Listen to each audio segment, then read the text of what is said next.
ለአንድ ዓለም አቀፍ ሰርተፍኬት ላለው እብድ በዚህ የክብር መጠን ላው መስቀሉ ወንጌሉ ወጥቶ የክብር አቀባበል ግን ሲደረግለት ትንሽ እንደ ቤተክርስቲያን ልጅነታችን የሚከነክንን ነገር አለ። ከላይ የሚያዙ አሉ ባላስኬማዎቹን የሚያዟቸው ደግሞ አሉ። ለሀገር ግንባታ ገጽታ እንዲያድርጉ እንደዛ አድርጉ እየተባሉ ይህን ሰው ከበላይ አካላት ብቻ እንድንቀበለው ትእዛዝ ስለወረደ በዚህን ያልክ እቺን ዓለም አቀፋዊት ቅድስት ኦርቶዶክሳዊ ተዋሕዶ ቤተክርስቲያን በቁምጣ ለመጣ እንደ ውሻ ለሚጮህ ከጀርባቸው ጫና አለባቸው እነሱ የፈለጉትን እንዲፈጽሙላቸው ለራሳቸው ዓላማ የሾሟቸው ቤተክርስቲያናችን ውስጥ የተሰገሰጉ በሊቀ ጵጵስና ደረጃ አሉ። በቁምጣ ለመጣ እንደ ውሻ ለሚጮህ የተቀደሰውን ስፍራ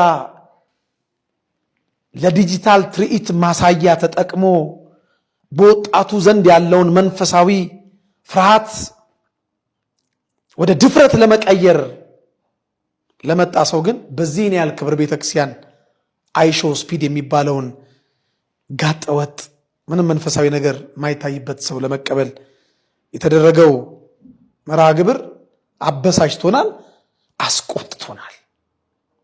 ቢያንስ ይሄ ሰው ወደ ቅድስት ቤተክርስቲያናችን ውስጠኛው ክፍል ገብቶ መጎብኘት ካለበትም ነጠላ ብናስለብሰው